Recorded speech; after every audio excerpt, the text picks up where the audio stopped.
विज्ञान अकेडमी में सभी विद्यार्थियों का बहुत बहुत स्वागत है। पिछले लेक्चर में हमने बात की थी कि NaCl का जो येलो कलर है उसका रीज़न क्या है, KCl के वॉयलेट कलर का रीज़न क्या है और लिथियम क्लोराइड पिंक कलर का क्यों होता है, उसको हमने समझाया था। तो आपको पता होगा कि हमने वहाँ पर जो एक टर्म यूज़ की थी, दैट इज़ एफ सेंटर। ये एफ सेंटर क्यों क्रिएट होता है, इस पर हमने बात कर ली थी कि एफ सेंटर जो है वो उसको जो है प्रोड्यूस जो वो होता है या जो ओरिजिनेट हो रहा है, उसका रीज़न ये है कि वहाँ पर एनायन अपनी जो वैकेंसी क्रिएट कर रहा है। एनायन जो है वो क्रिस्टल्स को जो है लूज करके जा रहा है, वो वहाँ से छोड़ के जा रहा है और उस वैकेंसी को बाहर से जो केटायन का इलेक्ट्रॉन है वो आकर के ऑक्यूपाई कर रहा है। और इस इलेक्ट्रॉन की वजह से जब उस पर लाइट फॉल करेगी तो वो इलेक्ट्रॉन जो है वो जंप लगाएगा, एक्साइट होगा, उसकी वजह से वहां पर NaCl का येलो कलर हमें दिखाई दे रहा है। और आज उसी से जुड़ा हुआ एक और क्वेश्चन, लेकिन यहाँ पर मुद्दा चेंज है, यहाँ का रीजन चेंज है। वहां पर केटायन जो है उनमें वृद्धि नहीं हुई थी, यानी धनायनों की संख्या नहीं बढ़ी थी, बल्कि ऋणायन में कमी आ गई थी। उसकी वजह से NaCl येलो हुआ है, KCl वॉयलेट हुआ है और lithium chloride pink colour produce करता है। लेकिन यहां पर हम जो आज समझने जा रहे हैं उसमें केटायंस के नंबर बढ़ने वाले हैं और केटायंस के नंबर बढ़ने की वजह से वो जो केटायंस हैं वो इंटरस्टिशियल साइट को ऑक्यूपाई करेंगे और उतने ही इलेक्ट्रॉन इंटरस्टिशियल साइट पर आ जाएंगे। उसकी वजह से भी कुछ कलर प्रोडक्शन होगा। तो आज का जो टॉपिक है वो है अतिरिक्त धनायन के कारण जो है मेटल एक्सिस डिफेक्ट हो जाना, धातु आदि के दोष हो जाना, जिसमें केटायन बढ़ रहे हैं। आपके सामने ये डायग्राम मौजूद है।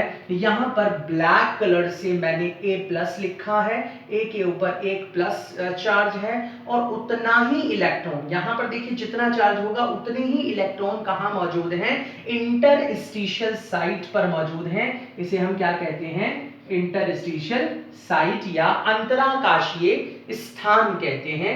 यहां पर केटायन आ गया है और उतने ही नंबर में इलेक्ट्रॉन आ गया है। अब इस इलेक्ट्रॉन की वजह से आप देखें क्या होगा।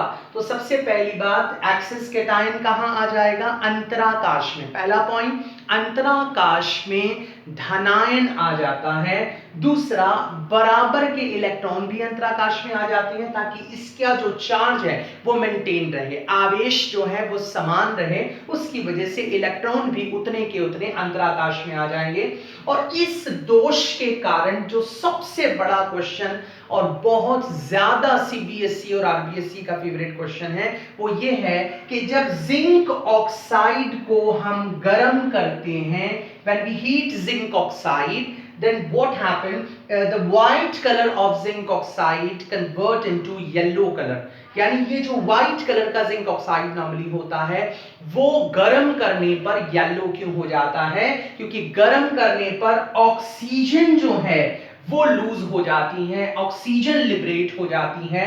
जो Zn+2 बचता है ये कहां चला जाएगा, it will take the interstitial site, अंतराकाशीय जो स्थान है, इंटरस्टिशियल साइट है जहां बीच में जगह खाली रहती है क्रिस्टल में, वहां जाकर के Zn+2 आ जाएगा और ये दो इलेक्ट्रॉन्स जो होंगे ये भी इंटरस्टिशियल साइट को ऑक्यूपाई कर लेंगे और इन्हीं इलेक्ट्रॉन की वजह से, just because of this electron, क्या होगा, येलो कलर प्रोड्यूस होगा।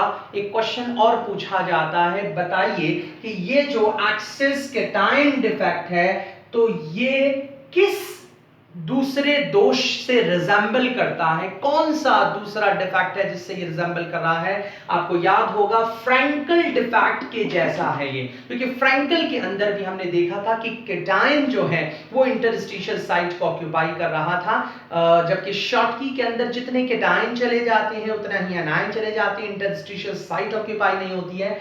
यहां पर इंटरस्टिशियल साइट ऑक्यूपाई हो रही है, लेकिन उसमें और इसमें सबसे बड़ा डिफरेंस ये है कि यहां पर इस स्टोक्योमेट्री मेंटेन नहीं रहती है, क्योंकि ऑक्सीजन चले गए हैं तो स्टोक्योमेट्री पे फर्क पड़ेगा।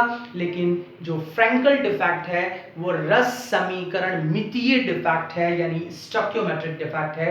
तो आज का बड़ा क्वेश्चन, जिंक ऑक्साइड को गर्म करने पर वो येलो हो जाता है। क्यों येलो हो जाता है? क्योंकि ऑक्सीजन जो है निष्कासित हो रही है, लिबरेट हो रही है। उस लिबरेशन की वजह से जो जिंक +2 होंगे, that will take the interstitial side and just equal number of electron also take up the interstitial side, and because of these electrons zinc oxide become yellow on heating.